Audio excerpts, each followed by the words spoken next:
بسم اللہ الرحمن الرحیم۔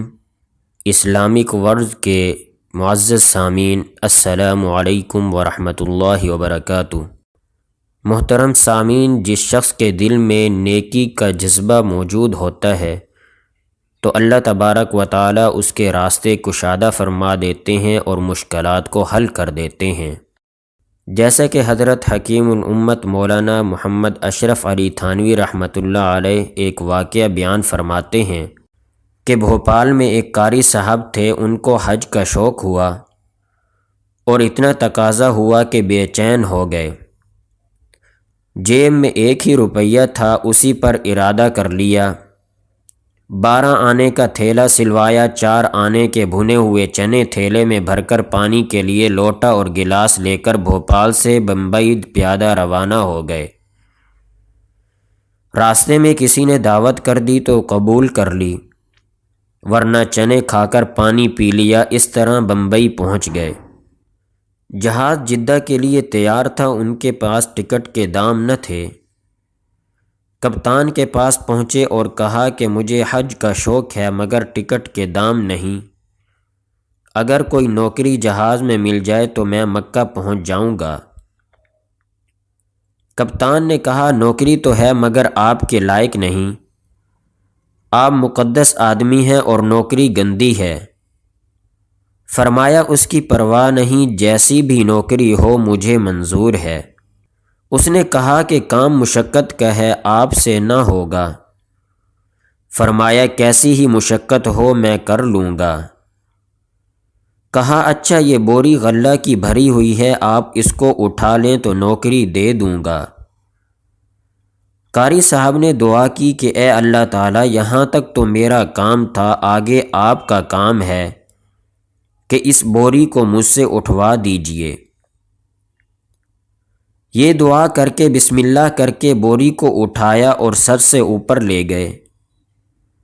کپتان کو حیرت ہو گئی، خوش ہو کر کمر تھپکی اور کہا کام یہ ہے کہ روزانہ نل سے سمندر کا پانی عرشہ پر بہا دیا جائے اور پاخانوں میں بھی پانی بہا دیا جائے۔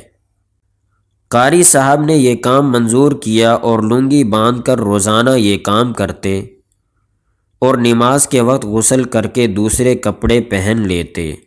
رات کو تہجد میں قرات سے قرآن پڑھتے، خوش الحان تھے۔ ایک رات کپتان عرشے پر دیکھ بھال کے لیے آیا تو قاری صاحب کو نماز میں قرآن پڑھتے ہوئے سنا تو کھڑا ہو کر سننے لگا۔ اس کے دل پر بہت اثر ہوا۔ نماز کے بعد قاری صاحب سے پوچھا کہ آپ یہ کیا پڑھ رہے تھے؟ فرمایا یہ قرآن ہے، اللہ کا کلام ہے۔ کہا ہم کو بھی پڑھاؤ۔ قاری صاحب نے فرمایا اس کے لیے شرط یہ ہے کہ آپ غسل کر کے پاک کپڑے پہن کر آئیں۔ کپتان غسل کر کے پاک کپڑے پہن کر آیا۔ قاری صاحب نے اسے کلمہ طیبہ لا الہ الا اللہ محمد الرسول اللہ پڑھایا، پھر قل هو اللہ احد پڑھائی۔ کپتان بہت خوش ہوا اور چلتے پھرتے قل هو اللہ احد پڑھتا تھا۔ دوسرے انگریزوں نے اس سے کہا کہ تم مسلمان ہو گئے ہو۔ کپتان قاری صاحب کے پاس آیا اور پوچھا کیا میں مسلمان ہو گیا ہوں؟ قاری صاحب نے فرمایا تم تو کئی دن پہلے مسلمان ہو گئے ہو۔ کپتان یہ سن کر پہلے تو چونکا، پھر کہا اچھا ہم مسلمان ہو گئے ہیں تو مسلمان ہی رہیں گے۔ اس کے بعد اپنی بیوی سے کہا ہم مسلمان ہو گئے ہیں، اگر تم مسلمان ہونا چاہو تو ہمارے ساتھ رہو ورنہ الگ ہو جاؤ۔ اس نے انکار کیا تو اس کو الگ کر دیا۔ جب جہاز جدہ پہنچا اور قاری صاحب جہاز سے اترنے لگے تو کپتان نے بھی استعفیٰ لکھ کر اپنے نائب کو دیا کہ اب تم میری جگہ کام کرو اور حکومت کو میرا استعفیٰ بھیج دو، میں بھی مکہ جا رہا ہوں، حج کروں گا۔ پھر وہ قاری صاحب کے ساتھ ہو گیا اور مکہ پہنچ کر قاری صاحب کے ساتھ حج ادا کیا۔ اللہ تعالیٰ نے قدم قدم پر قاری صاحب کی مدد کی اور یہ کپتان بھی ان کے ساتھ آرام سے کھاتا پیتا رہا۔ پھر دونوں مدینہ منورہ پہنچے۔ تو دوستو، جو شخص اپنے دل میں نیکی کا جذبہ اور محبت رکھتا ہے تو اللہ تبارک و تعالیٰ اس کے ہاتھ سے بڑے کام کروا دیتے ہیں، جو اس شخص کی نجات کا ذریعہ بن جاتا ہے۔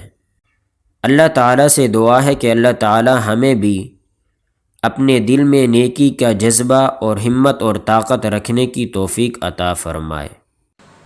مزید اسلامک ویڈیوز دیکھنے کے لیے ہمارے اسلامک ورڈز فیس بک پیج کو لائک اور یوٹیوب چینل کو سبسکرائب کیجیے اور بیل کے آئیکن کو لازمی پریس کیجیے تاکہ ہر آنے والی نیو ویڈیو کا نوٹیفیکیشن آپ کو پہنچ سکے۔